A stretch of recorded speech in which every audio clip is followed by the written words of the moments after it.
বলতে বলতেই কোরবানি চলে আসলো। এখন যেহেতু প্রচুর পরিমাণে রোদ, মাত্র 1-2 দিনের রোদেই এই মশলাগুলো শুকিয়ে নিতে পারবেন। কিভাবে মশলা সংরক্ষণ করলে বছর জুড়ে খেতে পারবেন, মশলায় কোনো প্রকার ছাঁটরাগ পড়বে না এবং মশলাগুলো দলা পাকিয়ে যাবে না, মশলার কালারটাও সুন্দর থাকবে, সে বিষয়ে সম্পর্কেই বলবো এই ভিডিওতে।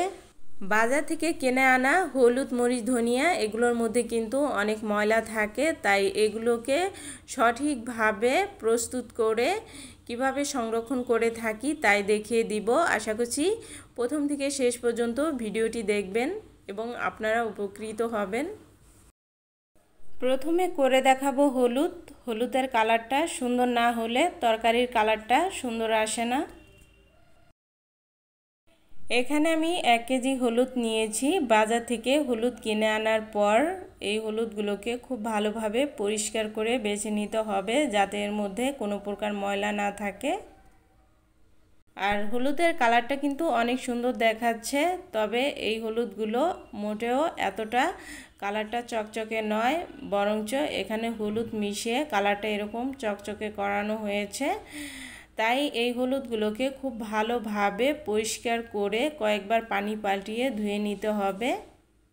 হলুদের মধ্যে দেখা যায় অনেক সময় শুকনো মরা হলুদ থাকে, তাই এই হলুদগুলোকে বেছে পরিষ্কার করে ফেলে দিতে হবে। এই হলুদগুলো ভাঙালে এর থেকে একটা বাজে গন্ধ আসে।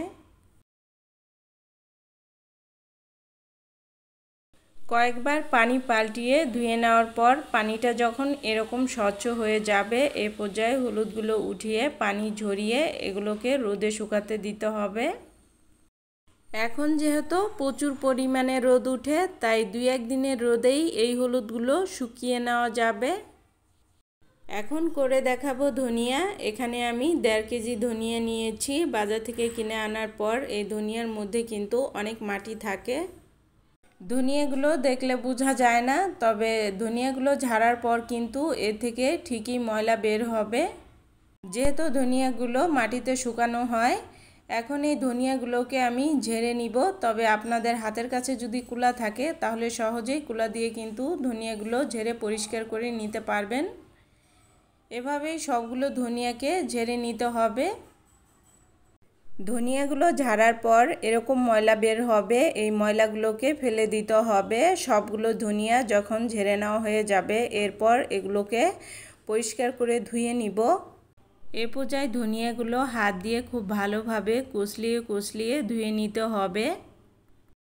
ধনিয়ার মধ্যে মাটি থাকলে তা নিচে পড়ে যাবে এবং ধনিয়াগুলো খুব ভালোভাবে ধুয়ে নেওয়া হয়ে গেলে এগুলোকে উপর থেকে উঠিয়ে নিচ্ছি। যেহেতু ধনিয়াগুলো ভেসে থাকে, তাই উপর থেকে উঠিয়ে নিতে হবে। ধনিয়া ধোয়ার পর পানিটা কিন্তু অনেক ময়লা হয়ে গেছে, আর ধনিয়ার নিচেও দেখতেই পাচ্ছেন অনেক মাটি আর অন্য ময়লাও বের হয়েছে। তাই অবশ্যই ধনিয়াগুলো খুব ভালোভাবে পরিষ্কার করে ধুয়ে নিতে হবে। কয়েকবার পানি পাল্টিয়ে ধনিয়াগুলো আমি খুব ভালোভাবে পরিষ্কার করে ধুয়ে নিয়েছি, যতক্ষণ পর্যন্ত পানিটা স্বচ্ছ না হয়। এই তো ধনিয়াগুলো ধুয়ে নেওয়া হয়ে গেছে। এখন এগুলোকে একটা ঝালিতে পানি ঝরিয়ে রাখবো কিছুক্ষণের জন্য, এরপর এগুলোকে রোদে শুকাতে দিব। এখন করে দেখাবো শুকনো মরিচ। এখানে আমি 2 কেজি শুকনো মরিচ নিয়েছি। বাজার থেকে শুকনো মরিচ কিনে আনার পর এর মধ্যে কিন্তু অনেক ময়লা থাকে। শুকনো মরিচগুলোকে একটা সুতি কাপড়ের সাহায্যে খুব ভালোভাবে এভাবে মুছে পরিষ্কার করে নিতে হবে, আর মরিচগুলো শুকানোর আগেই কিন্তু এই কাজটা করতে হবে। বুটার অংশটা আমি ফেলে দিব আর মরিচটা রেখে দিব। এভাবেই সবগুলো মরিচ মুছে পরিষ্কার করে নিব। এরপর এই মরিচগুলোকে আমি রোদে খুব ভালোভাবে শুকিয়ে নিয়েছি। মরিচগুলো ভালোভাবে শুকিয়ে নেওয়া হয়েছে কিনা এটা বোঝার উপায় হচ্ছে কিছু মরিচ একত্র করে হাত দিয়ে এভাবে চাপ দিলে যখন গুঁড়ো হয়ে যাবে, এ পর্যায়ে বুঝতে হবে মরিচগুলো খুব ভালোভাবে শুকিয়ে নেওয়া হয়ে গেছে। এ পর্যায়ে আপনারা চাইলে মরিচগুলোকে অল্প অল্প করে বাসায় গ্রাইন্ডারে গুঁড়ো করে নিতে পারেন। একইভাবে হলুদগুলো আমি খুব ভালোভাবে শুকিয়ে নিয়েছি। হলুদগুলো কিন্তু খুব সহজেই ভেঙে যাচ্ছে। প্রতিটা মশলাই কিন্তু খুব ভালোভাবে শুকিয়ে নিতে হবে, এতে করে মশলা দীর্ঘদিন পর্যন্ত সংরক্ষণ করা যায়।